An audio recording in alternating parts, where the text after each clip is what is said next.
Pessoal, em relação ao encontro da semana passada, aqueles que vieram, aqueles que puderam acompanhar depois o nosso encontro, alguma dúvida sobre aquilo que nós falamos na semana passada? Algum ponto, alguma questão?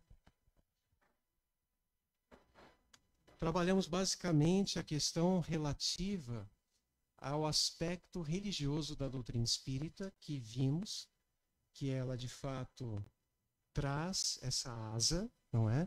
Então, a filosofia e a ciência embasando esse triângulo de forças, né, que nos conduz ao alto, nos conduz a essa conexão e comunhão com o Criador, na medida em que nós vamos vivenciando a lei de amor que está escrita na nossa consciência. Então, existe uma perfeita relação entre nós e o Criador, né? Então, esse aspecto religião, que não é a religião constituída, mas a religião no sentido filosófico, no sentido lato sensu, faz parte da doutrina espírita e é exatamente o objetivo dela. Porque quando a gente define que espiritismo é uma doutrina filosófica de consequências morais, essas consequências morais é exatamente o conteúdo que está em O Evangelho segundo o Espiritismo, não é? Mensagens, ensinamentos de Jesus, cuja compreensão e vivência nos colocarão em comunhão com esse Deus. Ok? Em relação a isso, tudo bem? Tá certo. Então a gente pode seguir.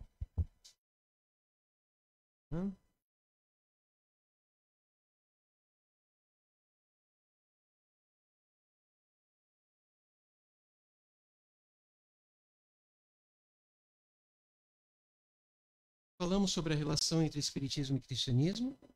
Sim. Né? Dissemos que é plena, né? Total, na medida em que Jesus, como nosso modelo e guia, nos auxilia esse autoencontro com Deus interno, com Deus que habita em nós, a nossa própria essência e, por consequência, com Deus, que é essa inteligência suprema, causa primária de todas as coisas. Falamos sobre ecumenismo? Não? Estamos aqui, né? Então, o que seria esse ecumenismo? O processo de busca pela união, apesar das diferenças. Isso trazido à linguagem das religiões, em especial do cristianismo, nós vamos ver assim. Do ponto de vista do cristianismo, pode-se dizer que o ecumenismo é um movimento entre diversas denominações cristãs na busca do diálogo e cooperação comum, buscando superar as divergências históricas e culturais, a partir de uma reconciliação cristã que aceite a diversidade entre as igrejas. Então, nós podemos dialogar, e era isso que Kardec propunha logo no começo da codificação. Então, nós temos um livro que não é um livro que faz parte do Pentateuco, um livro intitulado Viagem Espírita, de 1862. Então, é uma viagem que Kardec faz ali pela França, e ele traz alguns relatos. E nesses relatos, nós temos esta visão ecumênica de Kardec no sentido de abraçar e conversar com todas as religiões. Por quê? Porque nós estávamos, àquela época, num movimento de muita curiosidade, euforia, né, por conta também do fenômeno das mesas girantes, que repercutiu na França e Europa. E isso chamava a atenção, né, de muitos pesquisadores, inclusive, de toda a coletividade. Kardec é exatamente nesse momento que toma interesse em pesquisar tais fenômenos, e a partir daí que ele começa todo o trabalho investigativo e vai, mais adiante, concluir pela veracidade da existência de uma inteligência por trás dos fenômenos. Então as pessoas, elas estavam curiosas em relação a essa nova doutrina que surgia. Então, em 1857, nós tivemos o primeiro livro da codificação espírita, o livro Espíritos, que é o nosso objeto de estudo. Depois, em 1861, o livro dos médiuns. Então, nós tínhamos dois livros não tínhamos ainda o Evangelho segundo o Espiritismo, não tínhamos o céu e o inferno, e não tínhamos a Gênese. Então, o Evangelho, 1864, o céu e o inferno, 1865, e a Gênese, 1868. Então, nós tínhamos duas obras em que estava sendo discutida e divulgada uma filosofia, o aspecto filosófico da doutrina espírita, não é? Onde é que nós vemos esse aspecto filosófico bem caracterizado? No Livro dos Espíritos, de onde viemos, o que estamos fazendo, para onde vamos. Então, muitos chegavam e Kardec recebia esses de diversas religiões para conversar sobre essa nova doutrina. E não no sentido do debate, mas no sentido de compartilhamento e trazendo argumentos realmente pautados na ciência, no raciocínio, que pudessem, de alguma forma, possibilitar essa congregação de ideias, ainda que cada religião traga os seus dogmas, que são as ideias fundamentais, né, de cada uma delas, mas a ideia da doutrina espírita é agregar, é inserir, é trazer ao contexto da comunhão de entendimento com base na bandeira da fraternidade. Essa é a principal bandeira, não é? Então, quando a gente fala da caridade, a caridade passa pela fraternidade. E era isso que Kardec propunha. Então, vinham de várias religiões, várias pessoas conhecer e conversar sobre essa nova doutrina que surgia, e Kardec recebia todos com muito carinho, não é? De diversas religiões. Então, nessas reuniões que eram feitas para falar da filosofia espírita, Kardec ele tinha esse olhar de sensibilidade, procurava elevar o pensamento a Deus e não trabalhar uma prece ou outra específica, não é? Então, não era um Pai Nosso que era feito nessas reuniões, não era uma outra prece que era executada, mas sim congregava a todos, porque havia até aqueles que não eram cristãos, a elevação de pensamento para se falar e se discutir acerca dessa nova e tão libertadora doutrina espírita. Então, é nesse contexto que Kardec ele traz essa ideia de não ferir a suscetibilidade alheia, né, com uma crença individual, com, de repente, uma prece que é característica, digamos, da religião cristã. Porque a oração do Pai Nosso nós sabemos que é uma prece trazida por Jesus, não é isso? Então, é uma prece universal e que, evidentemente, no meio espírita, no meio onde há a congregação de uma mesma fé, esta prece, ela pode e deve ser proferida sem qualquer tipo de embaraço. Tudo bem? Então, a gente precisa o quê? Compreender o contexto, porque se a gente recorta alguma frase, um parágrafo, alguma coisa, sem interpretar, nós podemos ter uma ideia limitadora. E essa interpretação ela pode ser por desconhecimento, por não se ter a capacidade de interpretar com mais acuidade, não é, determinada passagem, ou então por algum interesse próprio. Isso pode acontecer também. Então é importante que a gente compreenda a doutrina, saiba exatamente aquilo a que ela se propõe, para que nós estejamos aptos, habilitados a ouvir e ler qualquer coisa, mesmo que se diga dentro de um conteúdo espírita, que nem sempre o é, nas minúcias. Ok? Então pode gerar uma certa confusão. Tudo bem até aqui? Certo. Dito isso, a doutrina espírita, sendo ecumênica, desaconselha proferir a oração do Pai Nosso na casa espírita? Ok. Nós temos a nossa base, nós temos os princípios básicos da doutrina espírita.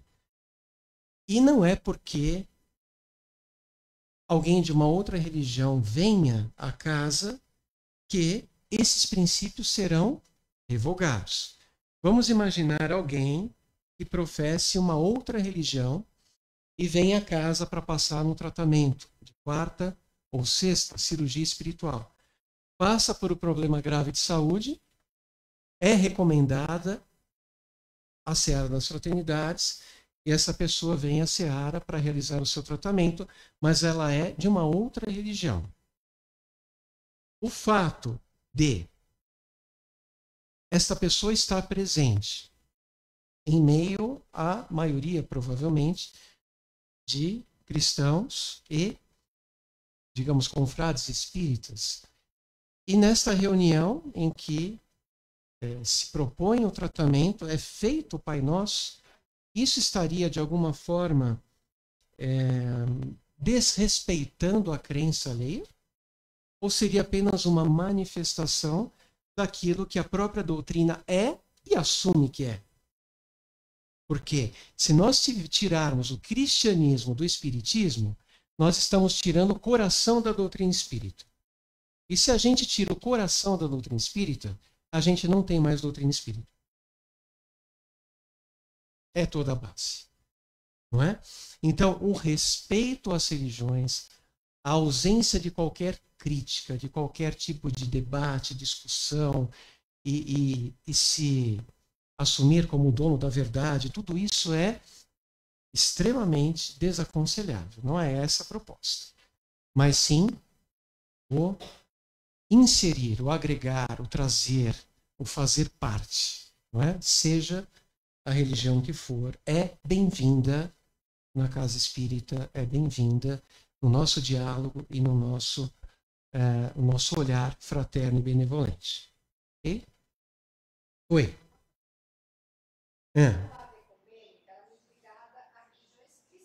No caso de uma muçulmana que não é cristã, pode-se usar também esse termo ou não?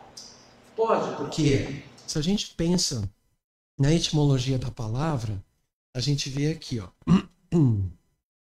processo de busca pela união apesar das diferenças. Então ela é muito usada no meio cristão, mas se a gente analisar o que ela quer dizer e pretende dizer, nós podemos expandir o conceito, não é? E não limitá-lo ao cristianismo.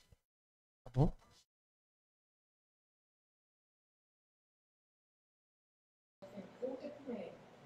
Isso. Isso. Ela acabou sendo, digamos, cunhada e mais utilizada. Ela começou a ser utilizada com mais recorrência no meio cristão. Ela começou a ser utilizada de forma mais recorrente no meio cristão. Mas não quer dizer que ela não seja ampla no sentido de congregar, né, quaisquer religiões que sejam. Tá bom? Isso. Ok? Agora eu vou pedir ajuda para vocês, para nós lermos aqui um trecho, rapidamente. Também aqui de um frade espírita que trouxe uma reflexão sobre a oração do Pai Nosso na casa espírita. Tá bom? Pode me ajudar? A gente vai indo aqui. Quem tiver alguma dificuldade com a leitura, está um pouco pequeno, a gente pode pedir para passar a vez sem problema. Tá bom? Pode começar, Ed? O Pai Nosso pode ser usado no centro espírita? No movimento espírita existem algumas personalidades avessas à religião, geralmente articulistas da imprensa espírita, que abominam a palavra prece ou oração. Se, numa visita que fizerem ao centro espírita, assistir o dirigente proferir uma prece de Pai Nosso frente ao público, logo ficam escandalizados. Obrigado. Por favor, amigo. São os nossos espíritas de tendências materialistas, aqueles que vivem defendendo a ideia de que o espiritismo não é religião e que o centro espírita não é um templo. Bem, respeitemos essas opiniões, porém não deixemos de defender as nossas. Sim, o espiritismo não é religião no sentido estrito, religião constituída, mas é religião e é a principal asa que nos conecta ao Pai. E, de fato, não é um templo, isso sem dúvida. Mas, até aí, excluir, né, essa ideia é um grande equívoco. Vamos lá. Prece ou oração é o ato de se pronunciar um conjunto de palavras que predispõe a um contato com a divindade ou seus propósitos, os espíritos. Tudo bem daqui? Qualquer dúvida a gente dá uma paradinha. Por favor. Todos os que trabalham nos centros espíritas estão habituados à oração. Fazemos a prece para abrirmos uma sessão prática ou de estudos do espiritismo. Realizamos outra para encerrar nossas atividades e estamos muito certos em fazê-lo. Os espíritos superiores recomendam a prece como forma de preparo para o ambiente onde vamos realizar atividades doutrinárias.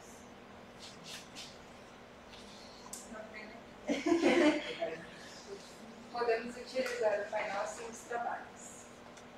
É uma pergunta? É uma pergunta. Isso. Sim, podemos. Vamos lá. Jesus de Nazaré, Cristo, deixou-nos preciosas instruções de como deveríamos proceder para entregarmos a prece. Veja seus ensinamentos no Evangelho de Mateus, capítulo 6. Trata-se, pois, da única prece deixada diretamente por ele, porque não deveríamos utilizá-las nas sessões públicas, nos trabalhos práticos ou em nosso acompanhamento pessoal. Anderson? Vamos lá. Não há qualquer motivo racional para isso. Uns dizem que é coisa da igreja, mas antes de ser da igreja, ela é do Cristo. O Evangelho também está na igreja, no entanto, serve de base para a moral espírita.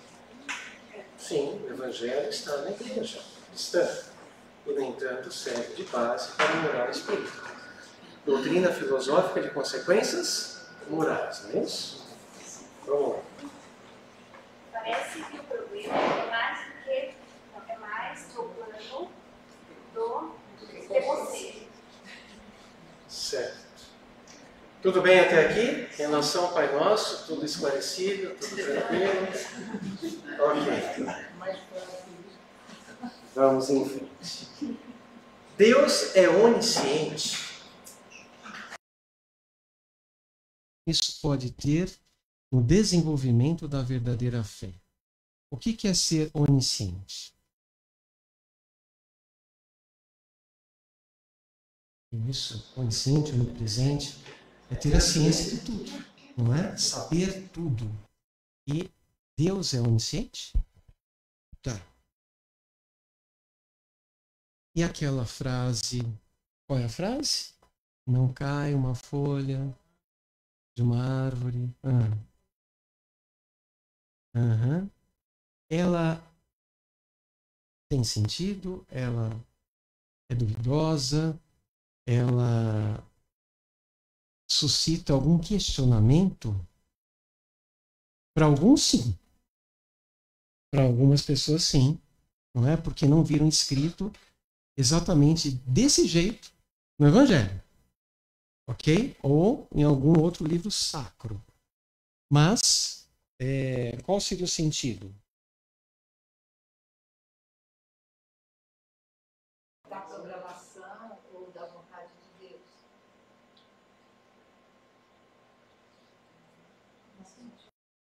Ok. E nada acontece sem a permissão dele, não é? Porque é claro que nós temos, eu estou procurando aqui só os trechos para eu ler para vocês. É lógico que nós temos o livre-arbítrio. Isso é concessão divina, não é? Mas Jesus disse assim, os escândalos ainda são necessários, mas ai daquele por quem advier o escândalo, ou seja, todo mal moral. Okay? Alguém que passa por um mal, por um acometimento, que nós olhamos e falamos, puxa vida, difícil. Mas isso não quer dizer que não tenha a permissão para acontecer. Ok? Então, Judas veio ao mundo para trair Jesus? Mas tem espírito que ainda acha que veio. Oi? Jesus veio para trazer a sua mensagem, sabia que voltaria ao mundo espiritual e que ressuscitaria, ou seja, nas palavras do nosso entendimento espírita, Jesus aparece em espírito. Ele adensa o seu corpo perispiritual, revelando a imortalidade da alma, que é um dos princípios básicos da doutrina espírita. Mas Judas reencarna com as suas tendências positivas e negativas, não é? Naquele momento, ele não previa aquele resultado, não era isso que ele esperava. Podemos ver isso no livro Boa Nova, Chico Xavier, Humberto de Campos, fala, né, sobre toda essa questão que envolveu a traição. Entretanto, não era esse o resultado esperado, mas ele acabou se equivocando, se arrepende profundamente, porque só comprova que não era isso que ele pretendia, e ele vem a se suicidar porque não soube lidar com a culpa. Certo? E o que a gente vai aprender na doutrina espírita é que a culpa, ela paralisa as nossas forças, nos mantém ensimesmado num pensamento muito negativo e que a gente não consegue transcender. Porque uma vez que a lei divina está escrita na consciência, em algum momento essa consciência desperta e ela própria revela a si mesma: puxa, falhei, estou arrependido. Não é? O que fazer com isso? Então a doutrina espírita nos ensina de uma forma muito clara que o arrependimento é crucial, mas aliado ao arrependimento, a reparação. Então a reparação é que vai ser o que? O reabilitador da nossa própria consciência diante das faltas. Okay? E ele não teve naquele momento uma maturidade psicológica ou evolução tal que lhe permitiu lidar com aquela falta de uma forma diferente. Ok? Então, nós fazemos o que podemos conforme o nosso nível de consciência naquele momento. Então, naquele momento foi o melhor que ele pôde fazer. Se ele tivesse evolução diferente, né, uma maturidade, um aprendizado, algo que lhe possibilitasse recursos para fazer diferente, ele teria feito. É a mesma coisa com a gente. Quando a gente vai conhecendo esse dever ser, porque o Evangelho é um dever ser. Quando a gente vê no capítulo 17, sede perfeitos, essa ideia da perfectibilidade relativa, não absoluta, porque absoluta somente Deus, essa perfectibilidade relativa que o ser humano, que o espírito, criatura de Deus, pode chegar, ela tem uma relativização, ela nunca será igual ou superior ao Criador. Mas Jesus atingiu essa perfeição relativa. E quando a gente estuda esse evangelho, quando a gente vê o homem de bem, a mulher de bem, nós vamos ter aí o dever ser, aquilo que nós estamos caminhando para atingir. E às vezes nós nos deparamos com essa realidade quando estamos maduros para esse conhecimento, mas olhamos para o ontem e vemos que falhamos, infringimos a lei divina aqui, ali, acolá, e aí vem o quê? O Consolador prometido, essa terceira revelação que é a doutrina espírita, para jogar luz e falar: olha, fez, não deveria ter feito, porque a lei divina está dentro de você. É uma falta, uma dívida que se angaria e que ela precisa ser saldada. Perante um juiz, um Deus, juiz, punitivo, julgador, não, mas perante a nossa própria consciência. Okay? Então, a caridade, o bem, o amor cobre a multidão de pecados. Pecado no sentido da palavra hamartia, que quer dizer errar o alvo. Certo? Erramos o alvo da lei de amor, mas podemos nos corrigir. E o Dr. Bezerra de Menezes tem uma frase muito sábia que diz assim, que não há atitudes irreparáveis, mas atitudes que não devem ser repetidas. Okay? Então, diante da falta, existe a solução.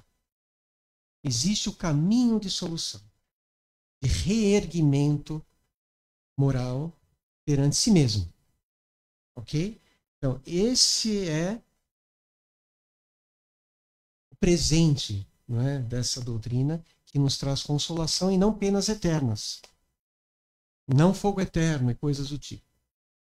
Ok? Então nós podemos nos reabilitar e podemos superar. Tanto é que Judas hoje, enquanto alguns o malham, não é? Porque a humanidade ainda tem essa sombra psicológica muito presente, né? Porque é mais fácil para a grande maioria enxergar uma gota de imperfeição no semelhante do que o oceano de virtudes que ele carrega. Então essa sombra psicológica, né? Então quer dizer, como é que você resolve isso? Com a violência? É sinal que não se aprendeu nada. Então Judas já teve outras experiências, inclusive uma delas como Joana d'Arc, e já está muito bem obrigado no mundo espiritual, e outros aqui ainda o julgando, o condenando, e ele já está plenamente reabilitado com a própria consciência. Ok? Muito bem. Então vamos lá. Olha só. Temos aí Salmo 139. Bom, quem está com sono, vamos acordar.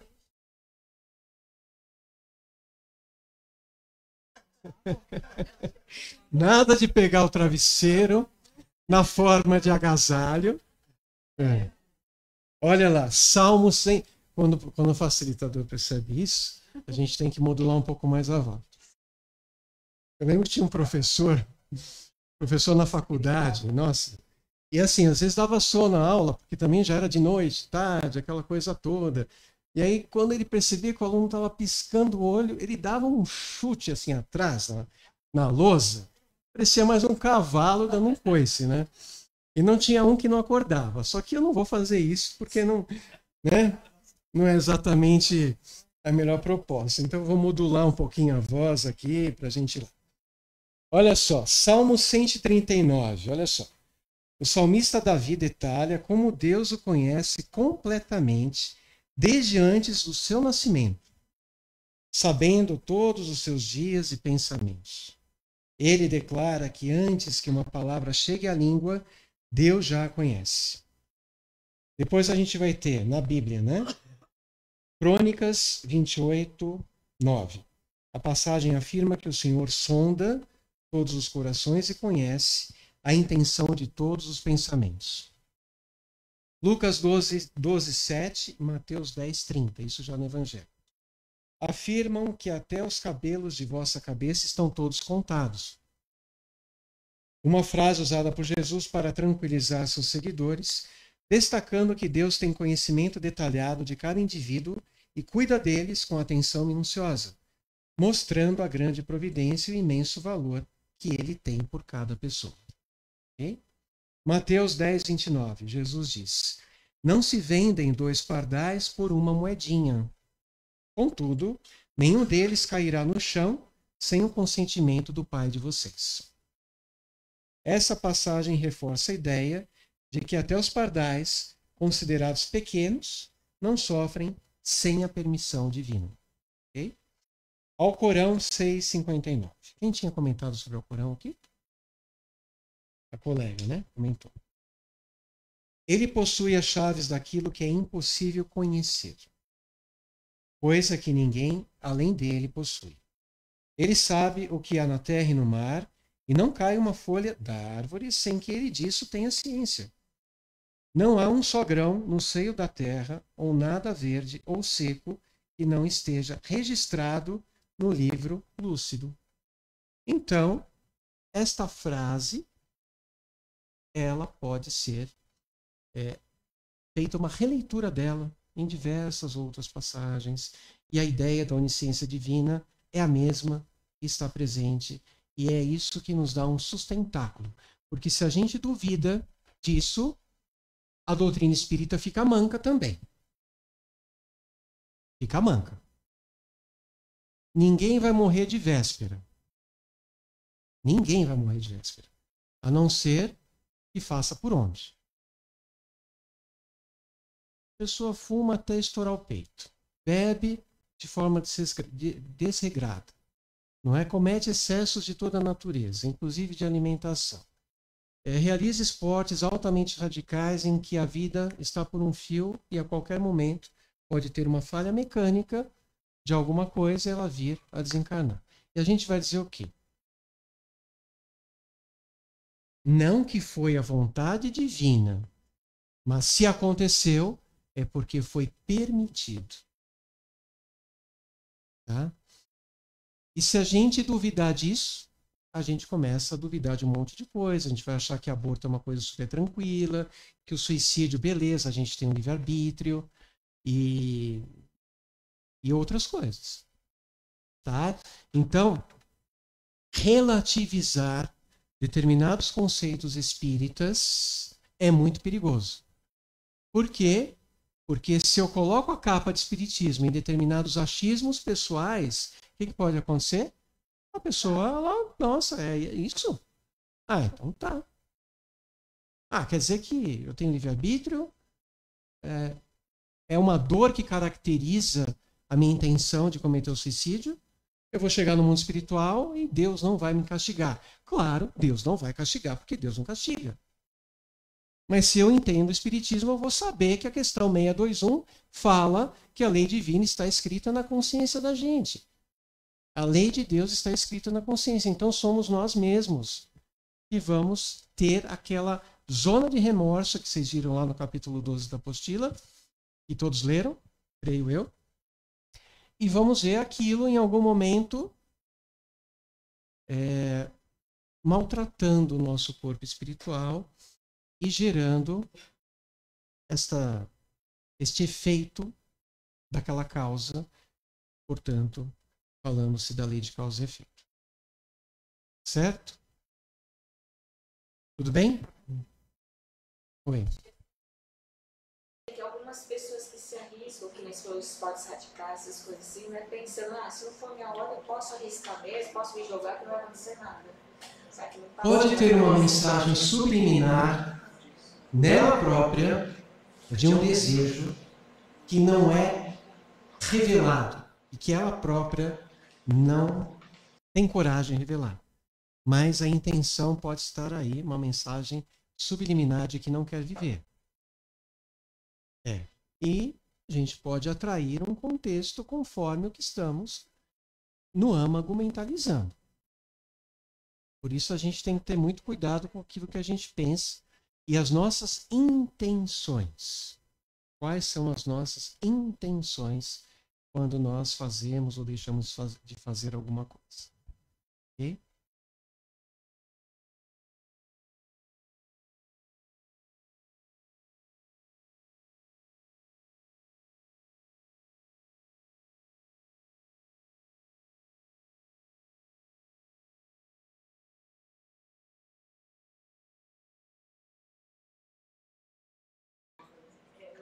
Pensando de onde que tira, porque sai fora totalmente.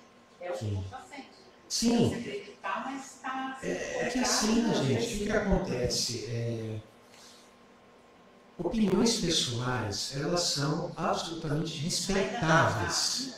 Cada um pode ter a sua. E o que a doutrina vai falar de uma opinião pessoal? Você tem o direito de ter a sua. Divaldo Franco fala uma coisa interessante, que ninguém muda ninguém. A gente pode até passar uma visão diferente de mundo para aquela pessoa. Mas se ela vai internalizar, se ela vai dar ouvido, se não vai. Exato. Então as opiniões pessoais elas podem existir e não é o que eu penso, o que eu faço, o que eu falo para essa pessoa que vai modificá-la. Ela vai se modificar. Agora, se eu pego uma opinião pessoal, eu coloco uma capa e chama de doutrina espírita, aí fica difícil. Então eu vou entender o seguinte, nossa, quando teve lá o episódio das Torres Gêmeas, aquilo foi casual. Então não teve nada relacionado ao aspecto onisciência divina? Claro que teve. Tanto é que tinha muita gente que era para ter ido e foi. E quem partiu é porque precisava partir naquele desencarne coletivo que só a reencarnação pode explicar. Não é? Então, nada é por acaso. Puxa, mas aquela pessoa é tão boa.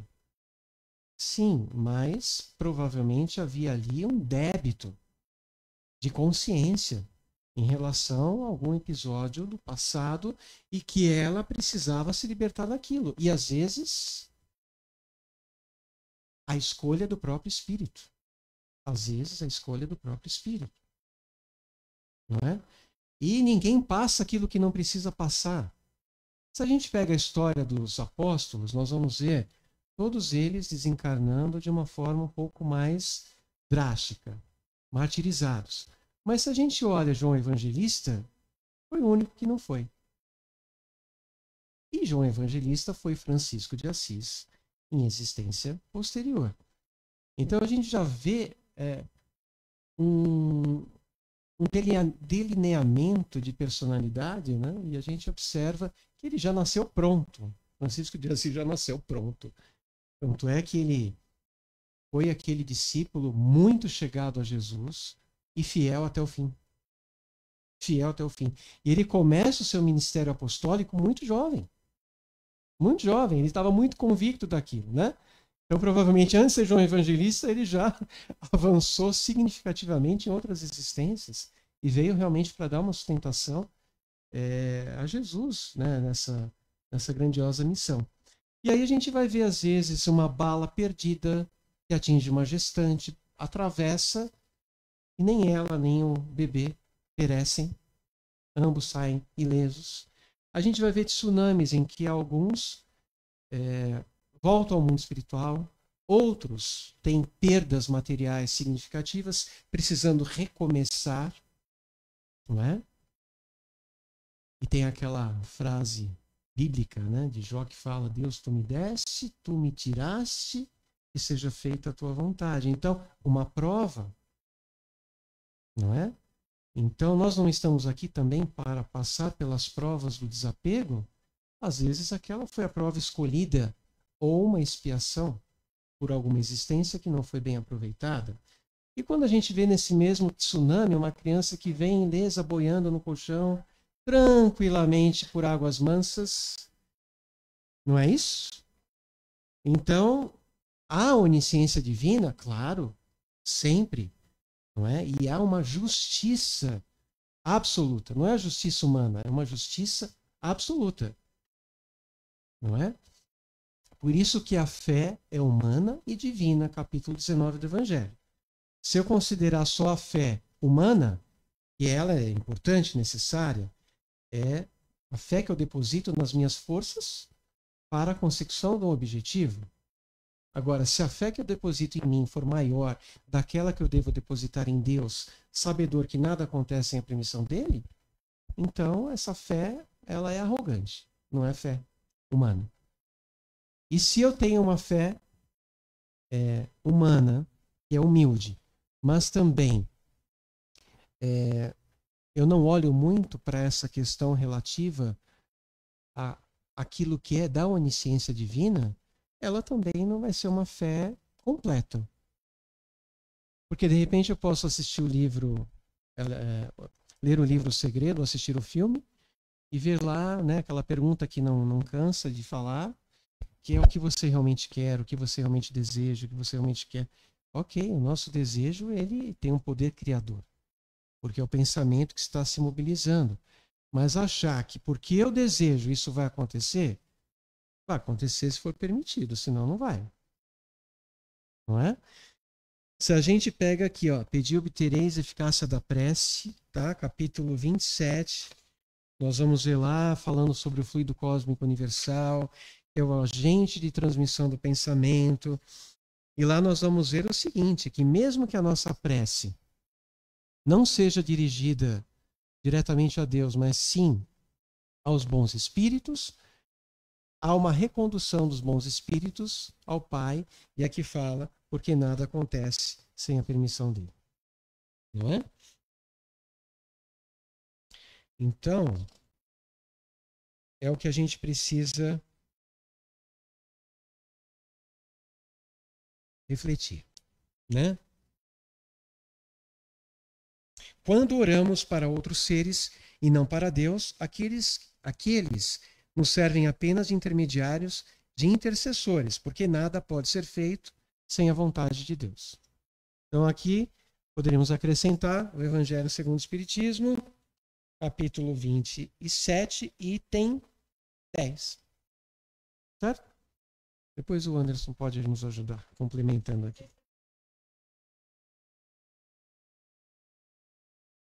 Claro, mas nada acontece sem a permissão dele. Uma vez uma pessoa ela recebeu uma graça aqui na casa, ela passava por um problema de saúde, fez a cirurgia espiritual, ficou sã. Aí então ela vem agradecer ao Dr. Hans. E aí o Dr. Hans responde: não agradeça a mim, agradeça a Deus. Agradeça a Deus. Porque se não fosse ele, a ação dos médicos da espiritualidade também não poderia ser levada a efeito naquela graça. Certo? Oi. Seria um intercessor? Jesus é um intercessor, Jesus é um enviado, Jesus é o nosso governador espiritual. Mãe Maria também, nossa intercessora, não é? Não é isso? Mas a gente tem que entender que tudo conforme a permissão dele. Né? Nosso livre-arbítrio é importante? Totalmente, porque é o que vai ditar o nosso sucesso ou insucesso. Mas as consequências são claras. Ok? Oi. Jesus, né? Eu vi na reunião lá que teve na Semana Espírita e aí eu comprei o livro para o palestrante. Eu gosto assim, eu vejo umas coisas e aí assim eu falo, não, eu preciso saber o que está escrito para mim saber o que eu concordo, o que eu não concordo, o que eu acho que é certo, o que eu acho que não é certo. Então assim, uma tendência assim, veja bem, não é um julgamento, tá? Mas é o que eu estava comentando com o Casemiro.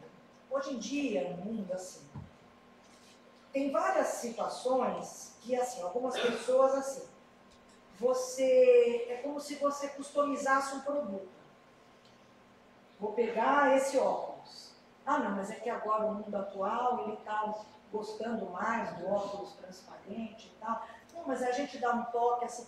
Então, assim, é como se você burilasse assim, uma ideia para ela se tornar mais palatável, para você ter mais seguidores, mais pessoas, mais simpatizantes, vamos dizer assim. Então, a impressão que eu tive foi essa questão de querer abordar temas tão assim sensíveis, né? E da maneira que foi colocado, me pareceu uma coisa assim meio tipo comercial. Bom, mas eu comprei o livro, falei, eu vou ler para saber o que está dizendo. Bom, tem umas coisas que eu fui até pulando, né? E aí, em um determinado momento, aí ele pega e menciona assim, a ideia que eu tenho de Jesus é um espírito puro. Jesus encarnou aqui para fazer o seu papel. E aí lá no livro dele, ele fala assim, que Jesus passou por muitas encarnações. Aí eu falei, não, gente, estou bugando, porque isso procede, não procede? Então, é aquilo que nós estávamos conversando no encontro passado. Muitas obras, né? E tem uma obra do espírito Ramatiz, talvez tenham outras obras, mas que lá menciona Jesus tendo reencarnado sob vários papéis, ok?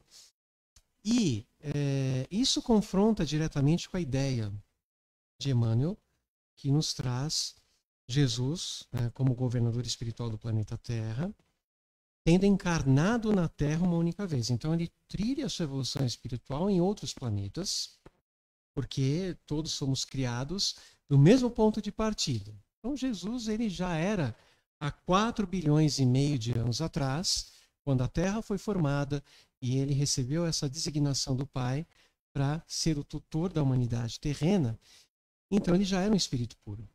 Então a evolução dele, claro que foi em outros órgãos. Então não havia a necessidade dele encarnar-se na Terra, porque encarnação em mundos inferiores, menos adiantados, é extremamente árduo. Não é? E o que a gente vislumbra é que, vamos imaginar assim, André Luiz, na colônia Nosso Lar, okay? Juntamente com outros benfeitores, em excursão no planeta Terra. Só essa breve caminhada da cidade espiritual, localizada na região da ionosfera, que fica entre 50 e 1000 quilômetros de altura, mas é uma ambiência muito mais sutil e pura do que a nossa aqui, não é? Porque a gente está realmente... É como se fosse aquele céu, né, bastante carregado de nuvens. É como nós estamos. Então, para eles irem de lá para cá, já foi extremamente desgastante, dificultosa essa travessia, porque é uma travessia que a gente pode considerar vertical. Ok? Sim. Então, daqui para cá. Agora imagina Jesus, governador espiritual do planeta, presidiu a formação da Terra, não é? Com sua mente extraordinária, juntamente com outros espíritos de escola. Então a gente vê ele como um co-criador, né? Inclusive organizando a vida biológica no planeta. Então qual a necessidade de passar, não é, pela encarnação no mundo tão denso e habitar um corpo de carne? Então, para quê? Qual que era o objetivo? Se tantos outros vieram em seu nome, o próprio Moisés.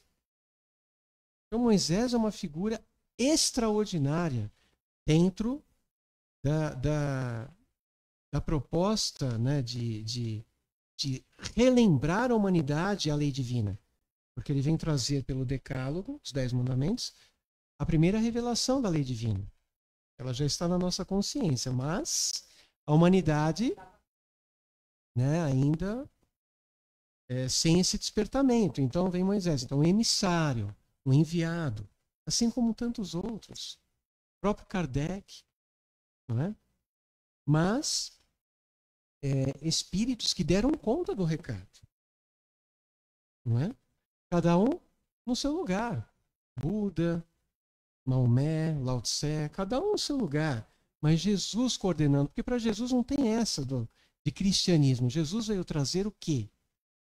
Veio trazer a lei divina. A mensagem de Jesus, ela é universal. Então os homens criaram as religiões, mas é universal. Então não teria muito sentido. Eu não li o livro, confesso que eu não tive interesse de ler, mas é importante, extremamente importante esse olhar. Por quê? Hã? Oi? Para poder falar mal, eu gosto. Não, mas esse olhar de discernir é importantíssimo. É importantíssimo. E aí a gente vai ver o que muitos eu estou agora falando assim, no geral, muitas pessoas que são médiums, muitas pessoas que são simpatizantes dessa ideia de comunicabilidade com os espíritos, até em relação à própria doutrina espírita, mas tem uma visão mais universalista, mais espiritualista, ou alguns mais esotérica, inclusive, mas não propriamente espírita. Já sai E eu posso ter também um olhar, não é? Eu posso ter um olhar mais abrangente, mas se eu estou trazendo alguma coisa sob a capa da doutrina espírita, isso é muito delicado. Muito delicado. Dizendo assim, que no Brasil,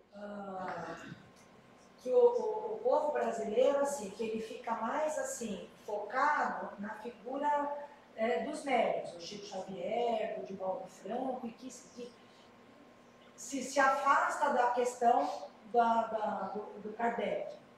Aí eu fiquei pensando, falei, gente, mas assim, até onde eu sei, se comenta, que Chico Xavier, ele é uma reencarnação do Allan Kardec. Como que a gente não vai... Não. Deleta. Tudo isso são achismos, hipóteses. Achismo. E o que tem de gente achando? Gente do céu. Deleta. Tudo aquilo que for opinião pessoal, Deleta. Deleta da mente. Faz um apagão. Puf! Né? Porque não tem absolutamente nenhuma consistência. Na questão do Kardec, e aquilo que é o espiritismo.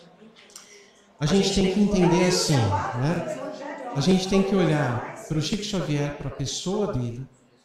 A gente tem que procurar entender a questão da fenomenologia realmente mediúnica, que é extraordinária. A gente via mensagens psicografadas sem absolutamente nenhum contato com o postulante, com aquele que estava lá solicitando uma mensagem. Então, muitas vezes, as mensagens eram espontâneas e ele trazia, né? A humildade, a simplicidade e o absoluto desapego em relação a tudo aquilo que ele edificou, né, em termos de instrumento da vontade do alto. Não é? E se a gente vai pegar a obra, eu tenho estudado a obra, André Luiz, não tem absolutamente nada que eu vi até agora que conflite com o Pentateuco kardeciano. Nada. Tudo se complementa, tudo se harmoniza. Não é? Então nós temos uma referência como um acervo complementar à doutrina extraordinário. Nós vamos ter um encontro provavelmente aqui no dia 27 do 11, e vamos fazer uma aula que vamos falar sobre os 3 andares do cérebro. E a gente vai ver que do cérebro, né? E a gente vai ver que André Luiz, ele, à época, década de 40, ele já traz uma visão que só na década de 70 o Macquelin foi vislumbrar, né? Muito antes. Então a gente vai ver André Luiz nas universidades ainda, tenho certeza. Né? Tenho certeza. Quando ele fala sobre perispírito, quando a gente traz Kardec, quando a gente traz as informações e monta, é tudo harmônico. Não tem contradição. Entende? Então, por isso que eu falo, não é que eu digo assim, gente, não leiam outras obras. Devemos ler. Mas a gente tem um material tão rico em Chico e Divaldo que a gente não teria uma existência para dar conta. Não dá. Não tem como dar conta. É muita coisa. E às vezes a gente fica se perdendo aqui, perdendo ali, perdendo lá. Mas eu achei super válido você buscar, porque isso é um espírito investigativo. Fala, poxa vida, mas isso aqui não fez sentido para aquilo que eu estudo, para aquilo que eu acredito. Não é? E aí eu vou olhar e falar, não, isso aqui não procede. Mas pelo que eu vi das argumentações que relativizavam a questão do aborto, eu falei, opa, tem coisa aí que está sendo interpretada de um jeito absolutamente equivocado. Equivocado.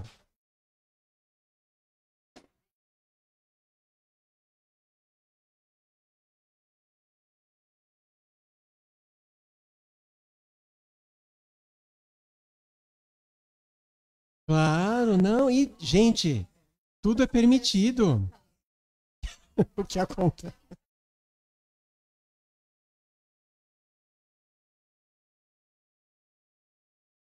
Claro. E o que... Sim. Vamos contar com os benfeitores individuais, os anjos de guarda, que durante o sono, né, tem lá a emancipação da alma, vão estar no mundo espiritual, vão conversar. Olha, aquilo lá que você ouviu, aquele ponto, teve pontos interessantes, ok? Teve pontos legais, mas aqueles pontos, olha, isso aqui que você ouviu, ó, não deleta.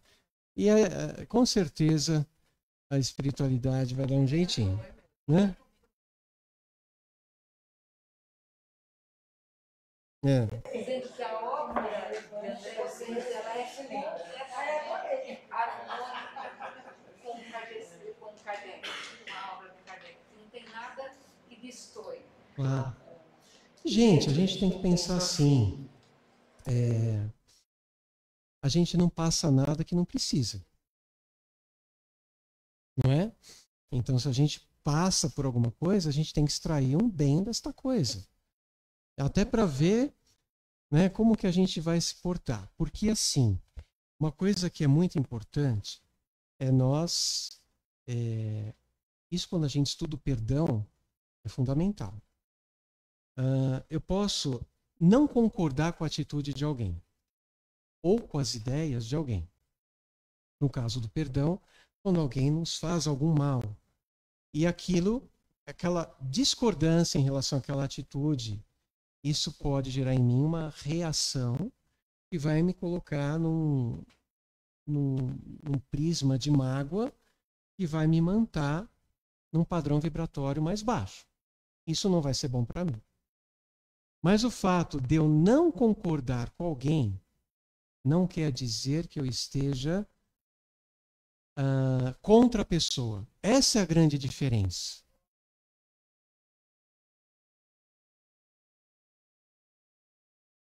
Você pode ouvir qualquer opinião de qualquer pessoa, mas o que vem para dentro de você filtra. Isso. O que eu acredito está aqui.